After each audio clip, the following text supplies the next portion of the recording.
Breakfast বা school কলেজে টিফিনের জন্য আজ একটা হেলদি রাগি প্যানকেক আপনাদের সাথে শেয়ার করছি। খুব চটজলদি হয়ে যায় এবং খুব কম উপকরণে হয়ে যায়। চলুন তাহলে দেখে নিই কি করে বানালাম।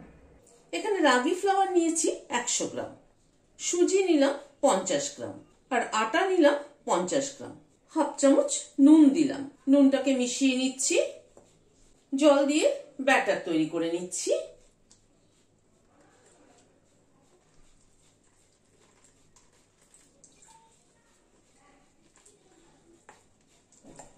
অল্প অল্প করে জল দিয়ে ব্যাটারটা তৈরি করতে হবে।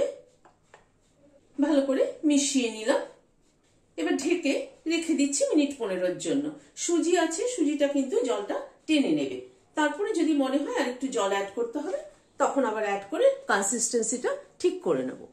ব্যাটারটা রেস্টে থাকতে থাকতে একটা কোকোনাট চাটনি বানিয়ে নিচ্ছি খাওয়ার জন্য। ফ্রেশ গ্রেটেড কোকোনাট নিলাম, এরকম বাটির 1 বাটি। খানিকটা ধনেপাতা ছিঁড়ে দিয়ে দিলাম, একটা কাঁচা লঙ্কা ভেঙে দিয়ে দিলাম, নুন দিয়ে দিলাম, অল্প একটু আদা টুকরো টুকরো করে দিয়ে দিলাম। লেবুর রস দিচ্ছি, একটা পাতি লেবুর অর্ধেকটা নিয়েছি, লেবুর রস দিচ্ছি, পরিমাণ মতো জল দিয়ে দিলাম। এবার এটার একটা পেস্ট তৈরি করে নিচ্ছি। পেস্টটা তৈরি করে নিলাম। তড়কা লাগানোর জন্য প্যানে তেল গরম করে নিয়েছি। হাফ চামচ সর্ষে দিলাম, চানা ডাল দিলাম অল্প একটু, মানে ছোলার ডাল আর কি, আর এখানে কটা কারি পাতা দিলাম। দিয়ে একটু নেড়ে নিচ্ছি। এবার এটা দিয়ে দিলাম।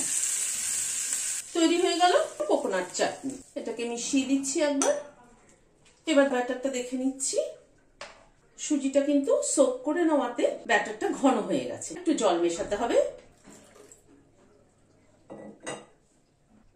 কনসিস্টেন্সিটা কিন্তু ঠিক এরকম হবে। একটা তাওয়া বসালাম গ্যাসে, সামান্য একটু তেল দিলাম, ব্রাশ করে নিচ্ছি, ব্যাটারটা দিয়ে দিচ্ছি।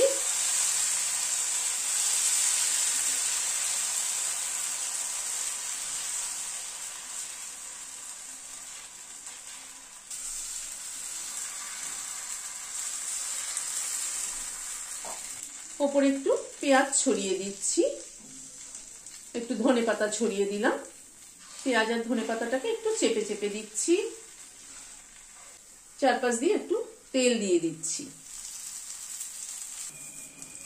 এবার একটু উল্টে দিচ্ছি। উল্টে এপিঠটাও চেপে চেপে ভেজে নিচ্ছি। তুলে নিচ্ছি।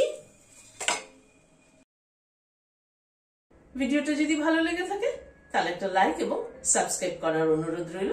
আজ তাহলে এখানে শেষ করছি। নমস্কার।